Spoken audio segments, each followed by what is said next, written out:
Hello guys, स्वागत है आपका कोडेक्स टीम में। तो आज हम करने जा रहे हैं प्री इन पोस्ट, जो कि रिकर्जन का एक बहुत ज़रूरी टॉपिक है। तो सीधे मुद्दे की बात पाते हैं कि प्री इन पोस्ट का मतलब क्या होता है। प्री इन पोस्ट मतलब है जो हमारी रिकर्जन कॉल है। जैसे ये मैंने प्री इन पोस्ट का प्रोग्राम लिखा है पूरा, तो इसमें जो रिकर्जन कॉल्स है, मेरी 2 रिकर्जन कॉल्स लग रही हैं, देख रहे हो। तो कॉल के पहले जो प्रिंटिंग होती है उसको बोलते हैं प्री, और कॉल के जो बाद होती है उसको बोलते हैं पोस्ट, है ना। और जो इन दोनों कॉल्स के बीच में प्रिंट होता है उसको बोलते हैं इन। ठीक है, तो इससे पहले वाला प्री, इसके इन दोनों के बीच वाला इन, और इसके जो दूसरी वाली कॉल है उसके बाद वाला पोस्ट। तो इसलिए इसे बोलते हैं प्री यानी पहले, इन मतलब इनके अंदर, पोस्ट यानी बाद में। तो प्री इन पोस्ट। ठीक है, अब हम देखेंगे कि प्री इन पोस्ट का डायग्राम कैसे बनता है। पहले चलो इसको मैनुअली इसका आउटपुट निकालते हैं कि इसका इस प्रोग्राम का आउटपुट आएगा क्या। उसके बाद हम इसका डायग्राम होते हैं ना, जो ट्री डायग्राम, उसको देखेंगे। तो चलो करते हैं। पहले तो हमारा देखो, मैं यहाँ से जो मेन फंक्शन है वहाँ से जब कॉल कर रहा हूँ तो 2 भेज रहा हूँ। 2 से बड़ा 3 इसलिए नहीं भेज रहा हूँ क्योंकि 3 में बहुत ज़्यादा कॉल्स लग जाती हैं, इसलिए हम 2 भेजेंगे। तो देखो 2 जैसे यहाँ पे जाएगा तो n=0 तो है नहीं, n=2 है। मान लो ये n था, ठीक है, यहाँ पे n करस्पॉन्डिंग टू 2, तो n=2 है, 0 तो नहीं है, तो ये तो नहीं चलेगा। तो हमारा बेस केस है ना, ये क्या है, ये हमारा बेस केस है। अब सी आउट हो जाएगा प्री, इसका आउटपुट पहले हम मैनुअली लिखेंगे। तो आउटपुट क्या हो जाएगा, पहले प्री और n की वैल्यू, यानी कि प्री और उसके साथ n की वैल्यू जो कि है अभी 2। ओके, तो अब हम क्या करेंगे, इस पे आएंगे। तो इधर हमने क्या किया, देखो इसको मार्क कर लेते हैं। यहाँ इस पोजीशन में हमने पिप n-1 को, यानी कि प्री इन पोस्ट n-1 को हमने कॉल किया है, यानी कि 1 को कॉल किया है।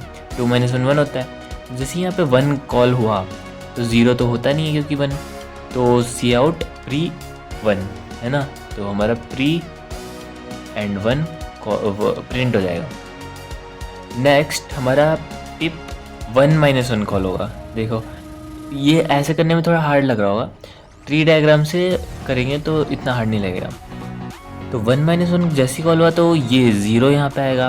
अब 0 यहाँ पे आया तो ये अब ये वाली कंडीशन ट्रू हो गई हमारी कि n=0 है, हाँ, तो हमारा रिटर्न हो जाएगा। यानी कि रिटर्न, जब रिटर्न होता है तो पिछले जिसको उसने कॉल किया उसको देता है।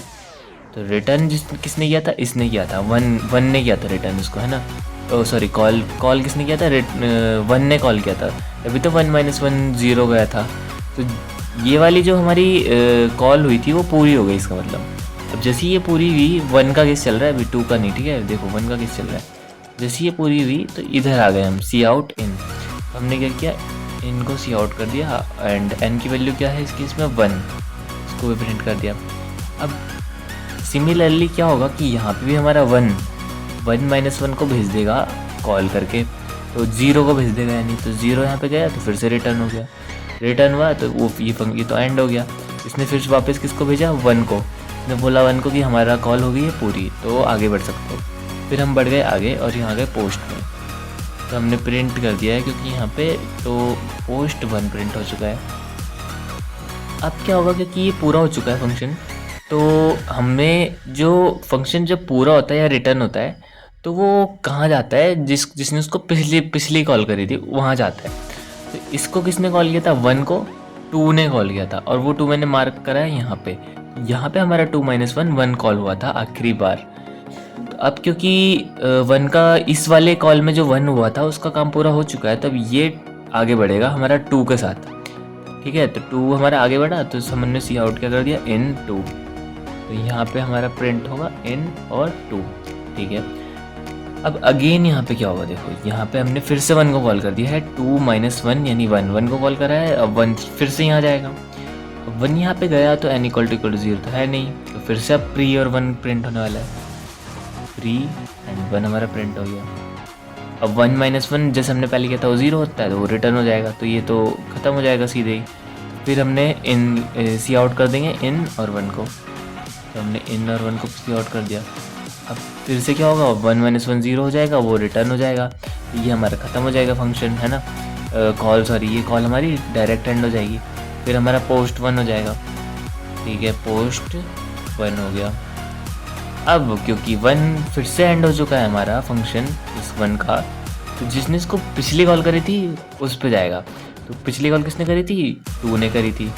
जो 2 कहाँ पे था? यहाँ पे था जब मैंने मार्क करा हुआ है। ये वाला 2 मतलब कंप्लीट हो चुका है, मतलब इसने कॉल करी थी ना 2 - 1 को 1, तो पिप 1 कंप्लीट हो चुका है ये वाला भी। तो यहाँ आ गए। अब हमने कैसे आउट करना है? अब पोस्ट n, यानी कि पोस्ट 2। तो देखो ये हमारा इसका आउटपुट रहने वाला है। पहले हमारा जो देखो इसमें जो 2 वाले हैं उनको मैं अलग से ऐसे कर देता हूँ। देखो 2 एक यहाँ पे है, फिर n यहाँ पे है 2 का, और पोस्ट यहाँ पे है। और इनके बीच में देखोगे ना, इनके बीच में यहाँ पे और यहाँ पे और यहाँ पे प्री इन पोस्ट चल रहा है 1 का, फिर यहाँ पे प्री इन पोस्ट चल रहा है 1 का। देख रहे हो कैसा पैटर्न सा बन रहा है? तो यही इसका आउटपुट आएगा। तो चलो अब इसको ट्री डायग्राम से भी करके देखते हैं। चलो बनाते हैं। तो देखो सबसे पहले तो हमें क्या देखना है ट्री डायग्राम के लिए, कि हमने भेजा है यहाँ से 2, है ना। तो सबसे पहले तो हमारा पिप 2 जाएगा। तो पिप 2 को यहाँ पे हम लिख देते हैं, पिप 2 जाएगा हमारा सबसे पहले। अब जब हमारा पिप 2 गया, इसको मैं ब्रैकेट में, चलो छोड़ो ब्रैकेट में क्या लिखना है ना, पिप 2 को मैंने भेज दिया है। अब देखो एक बहुत इंपॉर्टेंट चीज़, कि जो भी हम यहाँ भेज रहे हैं ना, वो यहाँ पे 2 बार अपनी कॉल कर रहा है। तो और 2 बार कॉल कर रहा है, और लास्ट में हमारे जो ट्री की जो रूट होती है, ये सबसे नीचे वाली जो नोड्स होती हैं, उसका क्या मतलब होता है? वो होती है हमारा बेस केस। जो हमारा लास्ट वैल्यू होती है बेस केस। तो ये 2 किस किस में टूटने वाला है? कि हमने 2 कॉल करी है, तो ये 2 में टूटेगा।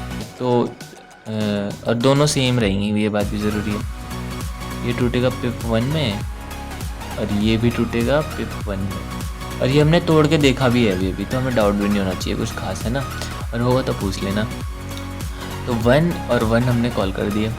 अब 1 और 1 जब यहाँ पे गई कॉल होके, तो वो भी तो 2-2 बार करेंगे ना इसको कॉल। तो 2-2 बार ये भी करेंगे, ठीक है। इसने भी करना है कॉल, और इसने भी करना है 2 बार कॉल। देखो ये तो पिप 0 को कॉल करेगा, और ये भी पिप 0 को कॉल करेगा। सिमिलरली ये भी पिप 0 को कॉल करेगा, एंड ये भी पिप 0 को कॉल करेगा। अब जैसे ये पिप 0 को कॉल करेंगे, तो ये चारों कंडीशन किसकी हैं? अरे मुझे ये बनाना नहीं चाहिए था जो मैंने अभी बनाया, चलो कोई नहीं। ये है हमारी रिटर्न की कंडीशन, है ना। और इधर ही हमारा ये बेस केस, यही हमारे बेस केसेस हैं। देखो n = 0 में रिटर्न। तो अब देखो बहुत इंपॉर्टेंट चीज़ इसमें, और इस इंपॉर्टेंट चीज़ के लिए मेरे को ये फिर से बनाना पड़ेगा। तो ये मैंने यहाँ पे फिर से बना दिया है। अब हम देखने जा रहे हैं इस प्रोग्राम का फ्लो तो हमें पता है कि ऐसा है इसका, क्योंकि हमने मैनुअली भी इसको प्रिंट करके देखा था।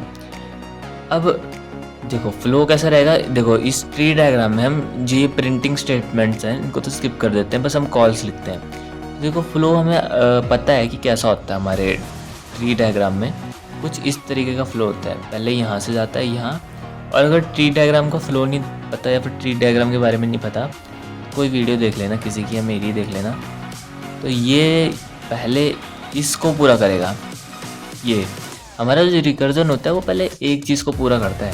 जैसे हमने 2 - 1 सबसे पहले जब किया था, तो 1 को कॉल किया था, तो वो 1 पूरा फंक्शन चला था, तब जाके हमारी आगे की चीज़ हुई थी, है ना। ये 1 पूरे के लिए चला था, फिर इन2 प्रिंट हुआ था हमारा ये वाला, और फिर ये इन2 प्रिंट होने के बाद फिर से जब यहाँ पे 1 कॉल हुआ, पूरा 1 चला था, तब 2। तो ऐसे ही हमारा पहले एक साइड से पूरा चलेगा, और फिर जब ये रिटर्न आएगी इसमें वैल्यू, तो ये इसको देगा रिटर्न करके, है ना। इसको दिया इसने। अब इसका एक भाग तो पूरा हुआ, जैसे ही एक भाग पूरा हुआ दूसरे को कॉल कर देता है ना। तो इसने फिर क्या किया, दूसरे को कॉल किया, और जैसे ही इसने भी रिटर्न दिया इसको, जैसे ये रिटर्न देने वाले हैं चारों, जैसे ही इसने भी रिटर्न दिया तो इसने भी इसको वापस कर दिया। अब जैसे ही इसका काम पूरा हुआ, तो इसको किसने कॉल किया था, इसने कॉल किया था, तो ये इसको भेज देगा अपनी वैल्यू, ठीक है, भेज दी। अब जब पिप 2 का एक कॉल, पिप 2 की भी तो 2 कॉल थी, तो एक कॉल जैसी पूरी हुई तो अभी दूसरी कॉल लगेगी, वो राइट साइड में लग रही है, ठीक है। पिप 2 की जब ये कॉल लगी, तो पिप 2 ने किसको कॉल किया, पिप 1 को कॉल किया। पिप 1 को कॉल किया, तो पिप 1 ने पिप 1 ने पिप 0 को कॉल किया सबसे पहले यहाँ पे। तो पिप 1 ने सबसे पहले इस 0 को कॉल किया, जैसे ही 0 ने रिटर्न कर दिया पिप 1 को उसका आंसर, तो फिर उसने इसको कॉल कर दिया, ठीक है। समझ रहे होगा अब क्या है इसका सीन, है ना, बहुत ईजी है।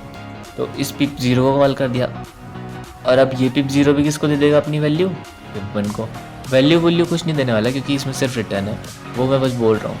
पिप 1 में चले जाएगा, मतलब क्योंकि रिटर्न होकर पिछले जिसने कॉल किया था उस पर जाते हैं ना, तो पिप 1 पे चले गया। अब पिप 1 जब चले गए पिप 1 पे, तो अब पिप 1 किसको दे देगा जब कंप्लीट हो जाएगा? जिसने इसको कॉल किया था। किसने किया था? पिप 2 ने कॉल किया था। अब पिप 2 कॉल होके यहाँ पे प्रिंट करके लास्ट पोस्ट 2 ख़त्म हो जाएगा। तो यही था इसका ट्री डायग्राम। क्या था इसका ये ट्री डायग्राम? तो बहुत अच्छे से समझाया है, उम्मीद करता हूँ समझ आया होगा। तो थैंक्स फॉर वॉचिंग।